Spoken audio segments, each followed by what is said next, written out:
Lily, అమ్మ lily.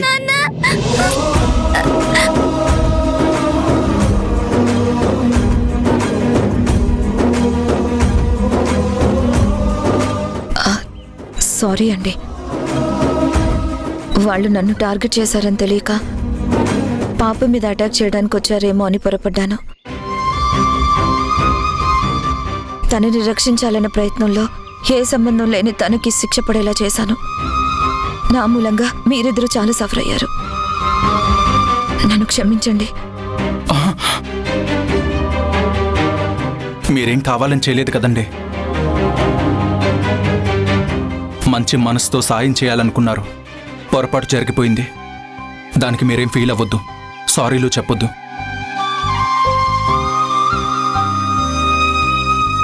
టైంకొచ్చి మా అందరినీ కాపాడారు. మీ పాపని మీకు ఎలా అప్పగించాలా అని నేను చాలా మదన పడ్డాను. కానీ దేవుళ్ళ మీరే వచ్చి మీ పాపతో పాటు మమ్మల్ని కూడా కాపాడారు. చాలా థ్యాంక్స్ అండి. మంచి మనుషులు మంచి మనసుల మధ్య ఈ సారీలు థ్యాంక్స్లు ఎందుకండి? పాప చాలా భయపడిపోయింది. జ్వరం కూడా వచ్చి నీరసించిపోయింది. మిమ్మల్ని చూసిన తర్వాతే కొంచెం యాక్టివ్నెస్ వచ్చింది. కొంచెం జాగ్రత్తగా చూసుకోండి.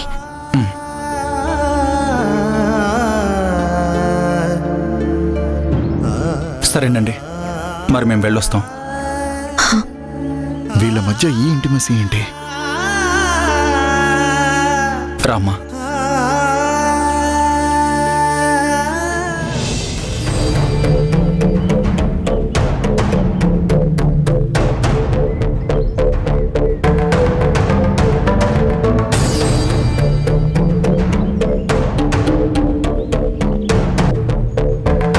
కంప్లైంట్ ఇచ్చి 2 రోజులు కావస్తుంది. ఇంతవరకు వాళ్ళు ఏ ఇన్ఫర్మేషన్ ఇవ్వలేదు. అసలు వెతుకుతున్నారో లేదో. మనకన్నా వాళ్ళే ఎక్కువ ప్రయత్నం చేస్తారు కదా. వాళ్ళకే దొరకకపోతే ఎలా? అమ్మకి ఏమైనా అయిందేమోనని నాకు భయం వేస్తుంది అంకుల్. తప్పుగా ఆలోచించకరా, వదినకేం కాదు.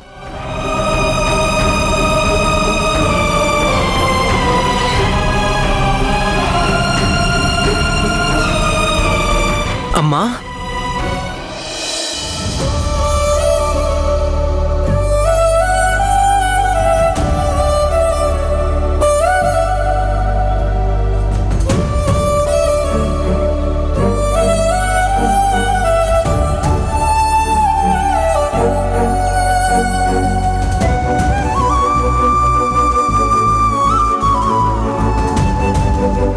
ఏమైపోయావమ్మా? ఎవరికీ చెప్పకుండా ఎక్కడికి వెళ్ళావు?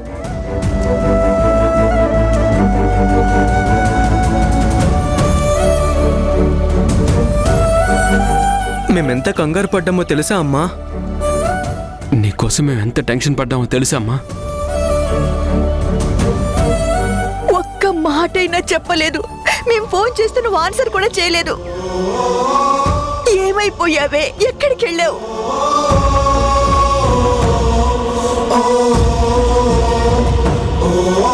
ఓ బంగారు తల్లికి సాయం చేయడానికి వెళ్ళాను.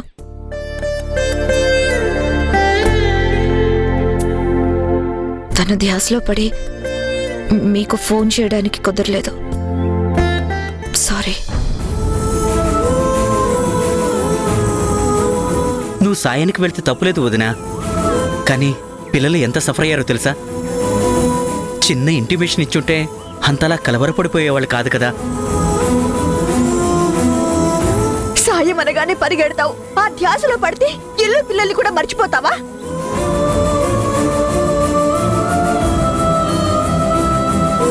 రెండు రోజుల నుంచి నిద్రాహారాలు మాని పిల్లలు ఎంత కుమిలిపోయారో తెలుసా?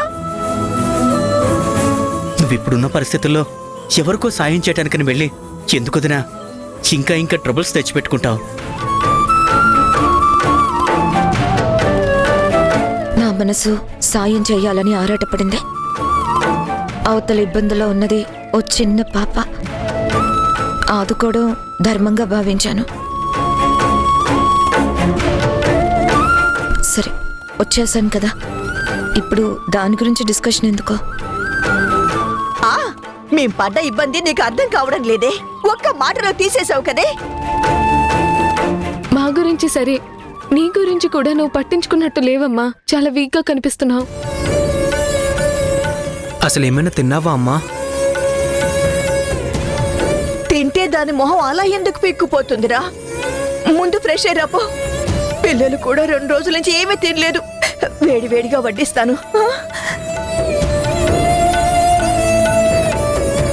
పదమ్మా.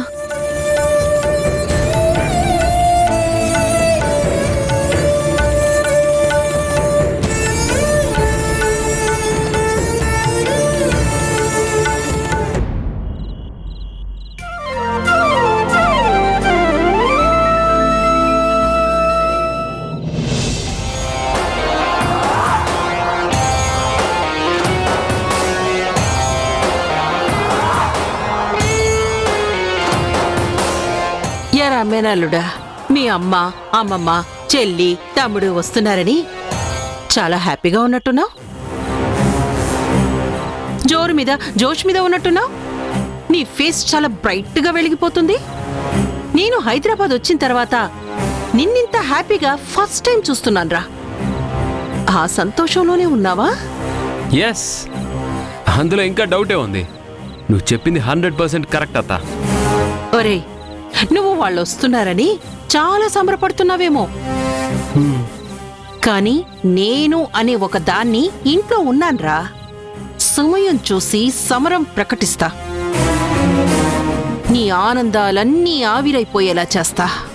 వాళ్ళ మీద నిప్పులు కురిపిస్తా. వాళ్లకు నరకం చూపిస్తా.